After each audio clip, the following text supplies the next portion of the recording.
अध्याय 21। जब भी कोई समस्या में हो तो सहायता करे। एक दिन जब मैं अपने कॉलेज से वापस घर लौट रहा था, तब मैंने हाल ही में घटी एक सड़क दुर्घटना देखी। दुर्घटना में प्रभावित व्यक्ति बुरी तरह घायल था और सहायता के लिए याचना कर रहा था। कई लोग वहां से गुजर रहे थे, परंतु उसकी सहायता के लिए कोई भी रुक नहीं रहा था। मैं दौड़कर उसके पास गया और कुछ लोगों को इकट्ठा किया। हमने मिलकर उसे एक गाड़ी में रखा और अस्पताल के लिए रवाना हुए।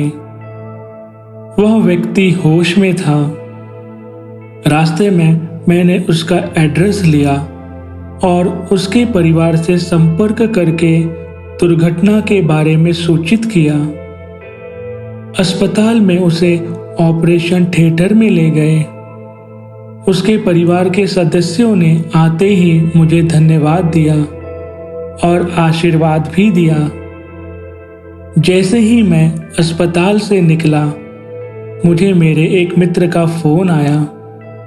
वह एक बड़ी मुश्किल में था और उसने मुझे प्रार्थना करने के लिए कहा। मैंने उसका हौसला बढ़ाते हुए कहा कि मैं अवश्य ही उसके लिए प्रार्थना करूंगा और उसे परेशान होने की आवश्यकता नहीं है। जब मैं प्रार्थना के लिए बैठा, मुझे यह पता चला कि उसमें सकारात्मकता की कमी होने के कारण उसका काम नहीं हो रहा है। उसकी परेशानी जानकर मैंने मन ही मन दादा श्री जी से उसके लिए यह प्रार्थना की। दादा, मैंने आज किसी की मदद करके शायद कुछ अच्छाई अर्जित की है।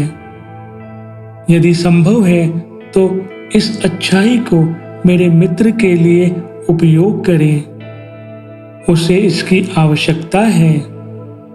अगले दिन मेरे मित्र ने मुझे बताया कि उसकी समस्या का हल हो गया है, जो कि सच में नामुमकिन लग रहा था।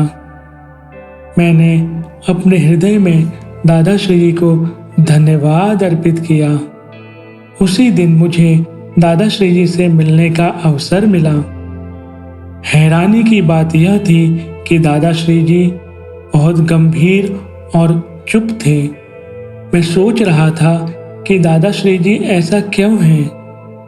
दादा ने एक विषय पर बात करना शुरू किया और मेरे साथ बैठे एक और मित्र से कहा, जब भी कोई परेशानी में हो, व्यवहारिक दृष्टिकोण से आप जो सहायता कर सकते हैं जरूर करें और उस व्यक्ति को दैविकता की कृपा प्राप्त हो ऐसा प्रार्थना कर सकते हैं, परंतु अपनी अच्छाई कभी भी किसी और के लिए उपयोग मत करो, क्योंकि आप दैविकता से अपनी अच्छाई को उपयोग करने का अनुरोध करते हैं तो व्यक्ति की परेशानी उस समय के लिए तो हल हो जाती है, परंतु उस परिस्थिति से उसे जो सीखना था वह उद्देश्य पूरा नहीं होगा।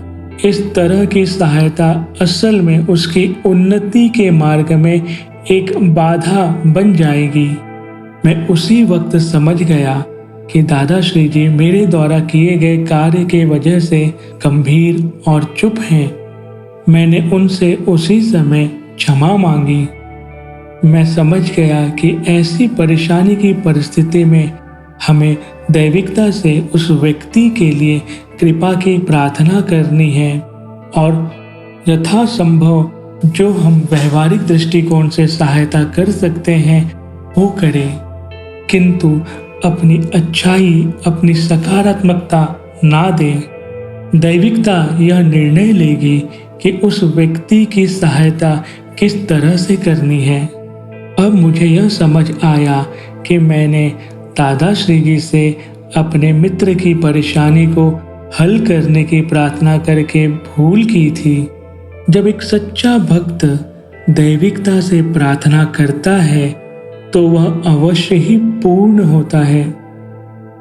इस सीख के बाद मैंने अपने सारे अच्छे कर्म, अच्छे कार्य दैविकता के प्रति समर्पित करना शुरू कर दिया।